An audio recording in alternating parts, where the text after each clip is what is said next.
Welcome, fight fans. The shockwave that Jaime Munguia's loss sent through the boxing world wasn't just felt in Tijuana. It was heard around the globe.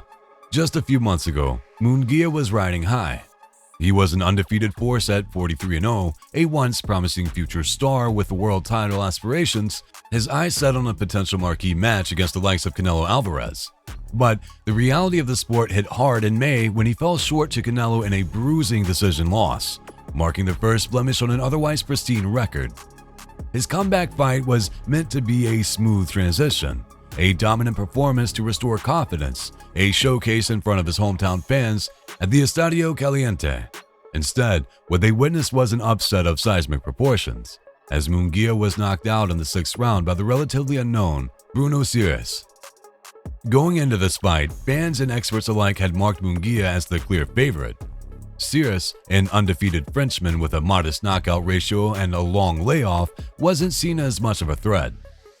His career had been a series of uninspiring bouts, and many had chalked this one up as another stepping stone for Munguia to climb back to relevance after the defeat to Canelo.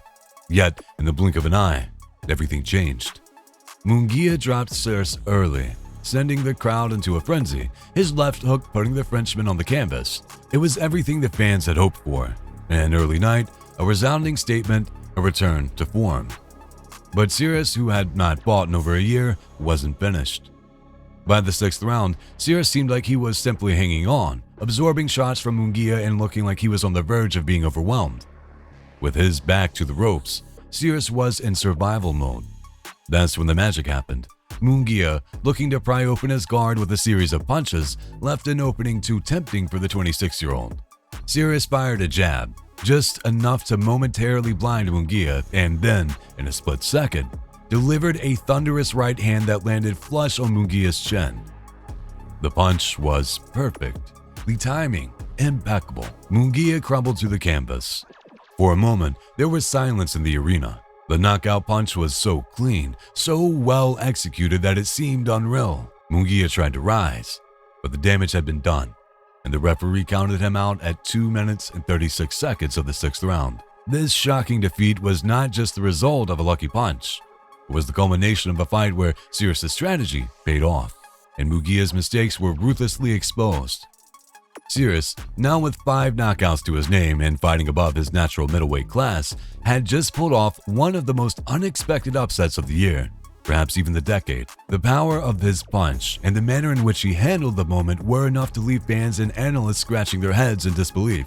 A knockout of this magnitude, from an underdog with little knockout power, would likely be up for consideration as knockout of the year, with the outcome itself being one of the biggest upsets in recent memory.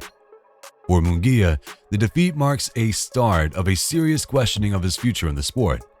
At 28 years old, having already had 46 professional fights and coming off a punishing loss to Canelo, it's hard to ignore the mounting concerns about his trajectory. Sure, Munguia can chalk it up to a bad night, a lucky punch, but the reality is, a fighter at this level should not be caught in such a vulnerable position. He's had 46 professional bouts, yet this is only his 2nd loss. But what is left for him now?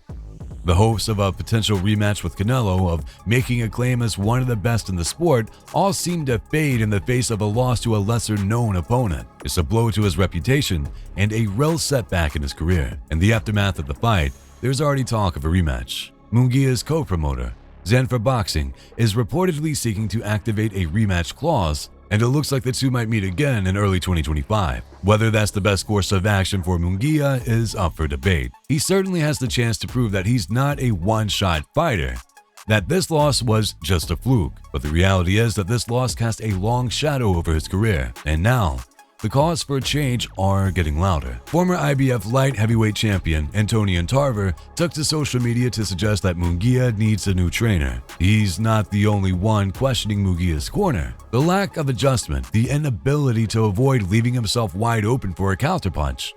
It all raises questions about the guidance he's receiving. Is it time for Munguia to find a new trainer? Could this loss be a wake-up call he needs? Or is this simply a case of a fighter being caught on the wrong night? These are the questions that will linger for the 28-year-old Mexican, And despite the calls for a rematch, it's impossible to ignore the fact that his standing in the sport just hours before this fight was drastically different. There was hope. There was potential for a second chance at a world title, but now it's uncertain. Surace, on the other hand, is living a dream.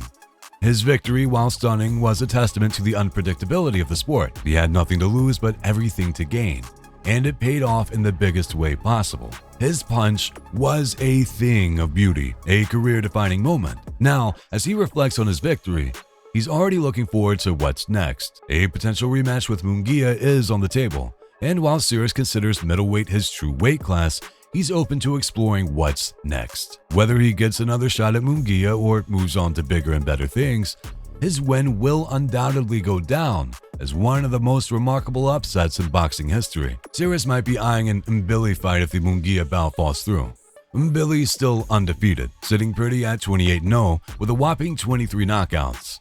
He's taken out 3 of his last 4 opponents by knockout, including a unanimous decision win over Sergey Derevyanchenko in his most recent fight. But let's be real, Mbili doesn't exactly shine in that one, struggling a bit to get the W against the 39-year-old.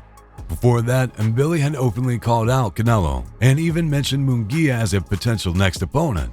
But whether that happens is anyone's guess now. Mbili's not shy about his confidence, saying, "I think I'm better than Munguia and anyone Derevyanchenko has fought. I'm going to prove that I'm the best. Beating Derevyanchenko, maybe Munguia could be next. I'd be happy with either Munguia or Canelo. Fighting Canelo right now is my goal. He's the #1 guy. If you want to be #1, you've got to beat the best. And he's still the best super middleweight out there. Fighting Canelo would be a great chance to show everyone I'm the best in the division. But if Munguia can't line up that fight, there's always Edgar Berlanga. Berlanga's only loss came at the hands of Canelo as well, getting dropped but surviving all 12 rounds before losing by unanimous decision. His post-fight comments, where he called Canelo his idol, didn't exactly inspire confidence that he truly believed he could win. He even celebrated the loss in Mexico, which led to some serious backlash, including a jab from Oscar de la Hoya. People felt like Berlanga was more stoked about surviving than actually winning. Munguia definitely wasn't having any of it, mocking Berlanga's reaction. On Berlanga, Munguia said, "I don't know what to say. I don't celebrate a loss. I work hard to learn and improve. To me, it's ridiculous to celebrate a loss. I respect him as a fighter, but celebrating a loss just looks silly. Let's do that fight. It'd be a good one for next year, but it's not my main goal." And let's not forget Caleb Plant, who's another potential opponent for Surace. Plant, the former IBF super middleweight champ, also lost to Canelo. He bounced back with a win over Anthony Diro, but then came a loss to David Benavidez. He did manage to get back on track with a win over Trevor McCumbee, keeping his name in the hat for big fights. Surace will be looking for the most lucrative matchups, while Munguia has to focus on bouncing back from his own loss, leaving him with plenty to think about moving forward. For Munguia, the future is cloudy. No doubt about that. The fight against Surace was supposed to be a comeback, a statement. Instead, it was a reminder of how fragile a boxer's career can be, how quickly things can change. One punch, one moment of inattention, and everything can come crashing down.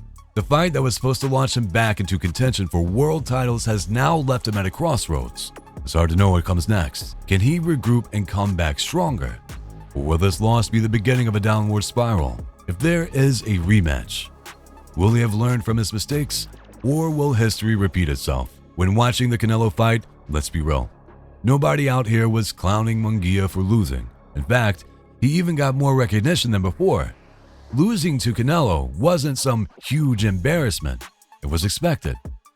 I actually remember thinking about how both fighters represented the past, present, and future of Mexican boxing. And another thing, this whole obsession with keeping undefeated records needs to end. People need to realize that a loss doesn't define a fighter. And let's not forget, fluke fights happen. Whether this one was a fluke or not, that's not for me to decide. But one thing's clear. The timing couldn't have been worse, especially with his recent loss. Now, the biggest challenge for Munguia is going to be his mental health and taking the time he needs to recover. But I have zero doubt he'll come back stronger than ever. He just needs to block out all the noise from the people around him. The sport is brutal. There are no guarantees, no clear path to redemption. And now Munguia must face the reality of what it means to have fallen from grace in such a dramatic way. Does he still have the heart and the hunger to climb back to the top? The only thing certain is that the road ahead will be tough, and the stakes have never been higher. What do you think?